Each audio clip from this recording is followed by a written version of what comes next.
l'entrepreneuriat des jeunes, comment promouvoir ce secteur et le programme d'urgence du chef de l'État pour certainement lancer les travaux pour le curage. Nous allons essayer d'en parler avec Monsieur Moulay Eric. Bienvenue. Oui, merci. Madame, vous êtes jeune. Oui, bien sûr, vous comme êtes jeune, toi. on voit aussi.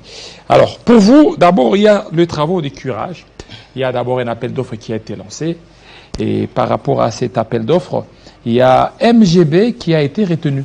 Alors, qu'est-ce qui a beaucoup plus fait à ce que MGB soit retenu par rapport à cet appel d'offres lancé par le service de grands travaux en RDC? Oui. Et donc, nous pouvons dire que nous avons eu à souscrire au marché qui a été lancé par l'OVD, Direction provinciale de Kinshasa, pour les travaux de curage d'eau dans la ville de Kinshasa. Curage d'eau. Oui. Et des curages de rivières et des caniveaux, je veux dire. Je m'excuse. Et nous avons été parmi les sociétés, les différentes sociétés qui ont été acceptables. Et vous avez eu l'expertise, l'expérience dans le curage des rivières. Oui. Ou bien c'est votre toute première fois? Non, nous avons déjà, vous savez, lorsque vous avez une société, vous avez un personnel qualifié, ça veut dire vous engagez des ingénieurs et ces ingénieurs ont déjà eu à travailler et avec d'autres sociétés avant et dans notre société également pour dire que nous avons cette expertise, cette expérience par rapport, moi-même je suis de formation juriste et économiste, mais je suis le chef de mon entreprise qui s'appelle Moulay General Business MGB en sigle. Et dans cette entreprise, nous avons un personnel, ça veut dire chacun à sa place. Moi, je suis directeur général, j'ai un directeur technique qui est un ingénieur et nous avons les tout travaux, nous avons les journaliers, nous avons la sécurité, nous avons... Donc, le personnel de la société est vraiment bien structuré. Alors, pour vous, vous travaillez pour curer les rivières. Ces rivières... C'est toutes les rivières sur la ville de Kinshasa où vous aviez ciblé certaines rivières, par exemple? Bon, comme je viens de vous dire, c'est un programme de l'OVD, Direction générale de drainage, Direction provinciale de Kinshasa, qui avait lancé un appel d'offres pour que les sociétés viennent souscrire en fait de faire ces travaux de curage. Et vous avez déjà commencé ces travaux? Oui, nous avons d'ailleurs achevé, nous sommes en train de faire les rapports de fin de travaux, nous sommes en train de... Quelles sont ces rivières que vous aviez Bon, nous, à ce qui concerne ma société MGB, nous avons eu la chance de faire la rivière Chwenge qui est dans la commune de Lanséré. Oui. Et que cette rivière-là, lorsque nous étions en train de faire le curage, nous avions constaté que c'était la première fois que cette rivière soit curée, parce qu'on a trouvé vraiment que la rivière qui devrait avoir, par exemple, la largeur de 15 mètres, nous avons trouvé qu'il n'en a que de 2,5 mètres, et que donc nous devrions travailler pour que nous puissions élargir les lits de cette rivière-là. Et nous avions constaté ensuite que la population a vraiment jeté de fleurs au chef de l'État qui avait instruit l'OVD, Direction provinciale de Kinshasa, Direction générale, pour que les curages des rivières se fassent à Kinshasa. Ces spectacles désagréables que vous remarquez dans la ville lorsqu'il pleut, vous voyez partout les inondations, les véhicules qui se font emporter par l'eau. Et tout cela, grâce à ce programme d'urgence que le chef de l'État a fait, vous allez constater les derniers prix qui ont été abattus dans la ville de Kinshasa ici. On n'a pas assisté à ces genres d'inondations. Pourquoi? Parce que l'OVD a attribué, Direction provinciale de Kinshasa a attribué plusieurs marchés à différentes entreprises pour faire le curage. Donc, dans les 24 communes lors de ces dans les 24 communes de Kinshasa, dans les 24 communes de Kinshasa, on a vu au niveau des Bandales, oui, effectivement, au niveau des Triomphales, au niveau de l'autre côté, là où il y a l'église des Dayo, d'Allo, vous voyez là-bas, on assiste de plus en plus à des inondations, quand bien même vous vous dites que dans la ville de Kinshasa, il n'y a pas beaucoup d'inondations. Non, nous disons que l'OVD est en train de se battre pour diminuer sensiblement cette hémorragie des inondations. Parce qu'il y a d'autres entreprises qui sont en train de travailler qui n'ont pas encore fini. Donc, vous avez fini, hein? Oui, nous avons effectivement fini. Donc, il n'y a pas eu beaucoup de difficultés au niveau des Chwenge? Oui, oui, on a commencé depuis trop longtemps. Si nous disons que nous avons fini, si nous disons que nous avons fini, c'est parce que les programmes étaient répartis sur 1 mois et demi, et ça dépend de la rapidité ou bien des enjeux ou bien du personnel que vous amenez pour travailler sur votre projet. Cela vous permet de travailler et de finir votre partie réservée. Mais nous n'avons pas dit que c'est déjà fini. Il y a d'autres entreprises qui continuent à travailler. Je n'ai pas dit également que les inondations sont finies ici à Kinshasa, mais l'OVD se bat pour diminuer sensiblement ce spectacle des eaux désagréables qu'on retrouve. Et vous avez fait combien de temps? Nous exactement, on a été dans les 2 semaines, non? Dans les 2 semaines, oui, dans les 2 semaines. C'était vraiment un travail de titan. Vous savez, lorsque on vous accorde une rivière qui n'a jamais été curée, vous avez trouvé quoi dans ces rivières? Il a fallu louer les engins, les engins lourds pour faire dont vous disposez. Oui, nous recourons des fois à des particuliers qui en ont pour location, bien que ça coûte, sont des engins qui coûtent très cher quand on les loue, mais ce sont des engins qui sont capables de faire ces travaux-là. Parce qu'il y a d'autres endroits où les travaux manuels de cantonnage ne peuvent pas aller, il faut seulement recourir à ces engins-là. Parce que vous parlez des engins, les engins coûtent cher. Maintenant, vous gagnez quoi? Parce que ça coûte cher, le temps de louer ces engins, les personnels et vous-même. Comment vous allez vous retrouver? Parce que vous êtes entrepreneur, vous êtes jeune. Donc, tous ces calculs au préalable, vous savez, parce que nous ne pouvons pas aussi louer les engins. Nous avons déjà des partenaires chez qui nous louons les engins. Lorsque nous avons un marché et nous contactons, nous prévoyons avec nos partenaires qui possèdent des engins à louer pour que nous puissions leur dire que nous allons utiliser, voilà, votre machine, votre pelle, votre excavatrice de telle période à telle période. Et déjà, les partenaires qui nous fournissent certaines machines est déjà informés et nous faisons la réservation. C'est comme ça que nous fonctionnons. Lorsque vous avez curé Tchwengue au niveau d'Insélé, c'est ça? Oui, bien sûr. Et nous savons qu'il y a presque la même problématique sur toutes les rivières qui créent certainement des inondations. Qu'est-ce que vous avez retrouvé? Vous aviez découvert là? Qu'est-ce que vous pouvez donner comme conseil pour à la longue qu'on puisse éviter à des inondations? Oui, bon, d'abord, je vais dire, quand nous parlons de Tchwengue, c'est parce que c'est la rivière que nous avions curée. Oui. Mais ce n'est pas la seule rivière qui a été curée par l'OVD, Direction provinciale de Kinshasa. D'autres entreprises ont eu d'autres rivières, par exemple, il y a Makelele, il y a Rivière Gombe, il y a beaucoup de rivières qui ont été curées au même moment. Et d'autres, à ce moment que je vous parle, il y a d'autres entreprises qui sont sur chantier en train de travailler nuit et jour pour curer des rivières et des caniveaux et faire même l'évacuation des déchets, des immondices qui trouvent dans les caniveaux. Mais ce que nous avons trouvé à Tchwengue, parce que c'est où nous avions travaillé et nous ne pouvons que parler de ces coins-là, nous avons trouvé que c'était une rivière. Lorsque toutes les rivières ont été curées pendant des années, là-bas on n'avait jamais curé. C'était la première fois. Et c'est parce que la population a dit vraiment merci au chef de l'État, à la direction générale et à la direction provinciale de l'OVD de passer pour la toute première fois à envoyer une entreprise qui est venue curer cette rivière-là. Parce que c'est la population environnante de cette rivière-là, lorsqu'il y a de pluies diluviennes, est tous une odeur qu'à la Belle Étoile. Pourquoi? Quand il pleut là-bas. Quand il pleut, il y a des inondations partout. Donc ils dorment à la Belle Étoile. Oui, parce qu'il y a les eaux qui entrent dans toutes les maisons et il n'y a pas moyen de dormir. Mais eux-mêmes aussi se condamnent. Ils disent que c'est à cause des constructions anarchiques. Et effectivement, c'est ce que nous avons constaté là-bas. Les gens ont voulu rétrécir les lits de la rivière pour en faire des parcelles. Parce que lorsque nous avions curé là-bas, on a démoli des toilettes tout au long de la rivière. Nous avons démoli beaucoup de maisons certaines maisons qui étaient vraiment entrées dans la rivière, parce que même pour faire passer des engins de part et d'autre, pour constituer des digues qui pouvaient faire de la rivière un chemin pour que l'eau puisse passer, on devait faire passer des excavatrices de part et d'autre. Et même quand on regarde de part et d'autre, on n'avait pas de chemin. Il y a des toilettes qui étaient construites, et il y a des maisons qui étaient vraiment serrées vers la rivière, et on était un peu obligé de redresser les choses. Nous pensons que le travail a été bien fait. Parce que nous avons les témoignages de la population de ce coin-là, qui a été vraiment content, et parce qu'il y a d'autres qui le faisaient sans que la population ne soit d'accord. C'est comme par exemple chez vous, vous êtes en train de pousser l'eau, et vous entrez dans l'anarchie. Mais il n'y a pas moyen que les autres puissent vous le dire. Mais quand nous sommes passés, nous avons essayé un peu d'arranger les choses. Aujourd'hui, quand il pleut là-bas, ils nous appellent déjà. On a les rappels, des remerciements toujours pour dire. Est-ce que vous faites des suivis, à part les appels, outre les appels? Ils peuvent vous appeler, mais il y a un problème de suivi. Parce que ici au Congo, c'est bien des curés. Parce que vous avez dit, vous avez fait 2 semaines et vous avez découvert beaucoup de choses. Mais il y a un problème, il y a des suivis. On se rend compte que même les rivières qui ont été plusieurs fois curées, s'il n'y a pas de suivi, ce sont les mêmes immondices qui entrent et puis ça crée toujours des inondations. Oui, bon, moi je vais dire que... Ou bien il y a d'autres services qui ont cette mission-là de faire suivi. Bon, pour cette question-là, je peux dire ceci. Vous savez, les rivières à Kinshasa, comme les caniveaux, sont curés. Bon, pour ce qui concerne les rivières, il y a un programme à l'OVD et ce programme de curage se fait une fois l'an.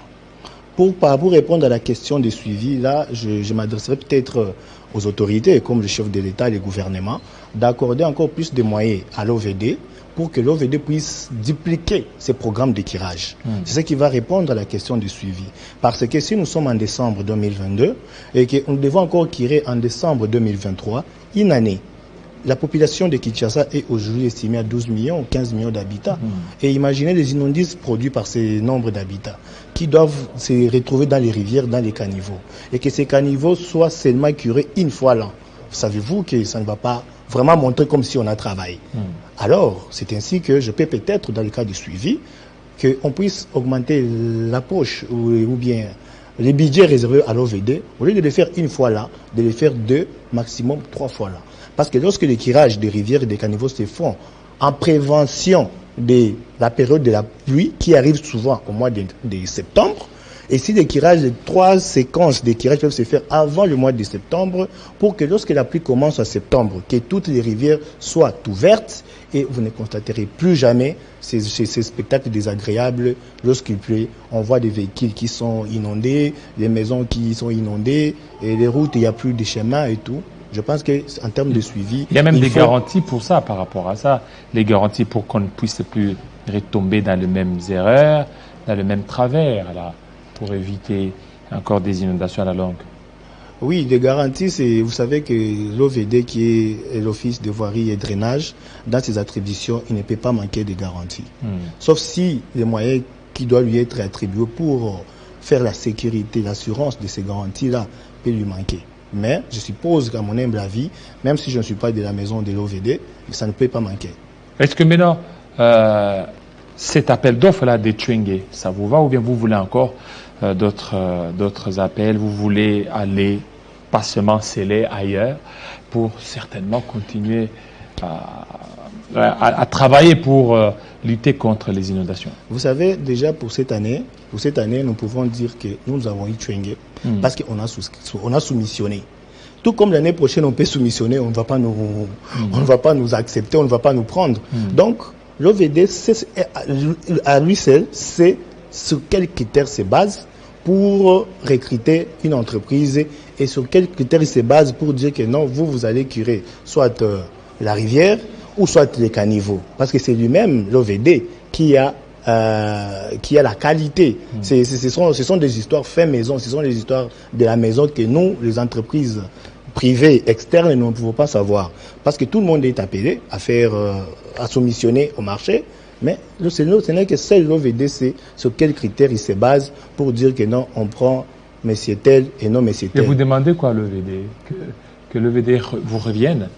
Non, l'OVD est toujours là. C'est dans ce programme par rapport à une autre soumission, s'il y en a. Oui, nous, les soumissions, s'il y en a, si nous allons toujours postuler et que nous ne pouvons pas forcer la main du chef, mais c'est la qualité, la méritocratie qui se trouve là-bas à l'OVD. Donc pour vous, il y a la qualité? Oui, il y a la qualité, il y a la méritocratie parce que vous allez voir, il y a des entreprises qui ont souscrit et toutes les entreprises n'ont pas été prises. Par exemple, les entreprises qui ont fait les tirages l'année passée, en 2021, ce ne sont pas les mêmes entreprises qui ont fait les tirages en 2022, qui signifie aussi en 2023, il y en aura d'autres. Pour dire que l'OVD, il fait son travail comme il se doit parce que ce n'est pas question de dire que non, comme j'ai fait Twenge cette année par exemple, je le ferai encore l'année prochaine. Je peux ou ne pas être recruté. Ou je peux être recruté, mais l'OVD me dit non, bon ok, désormais, bon maintenant, l'année passée c'était Twenge, mais là par exemple, on vous donne la rivière Gombe.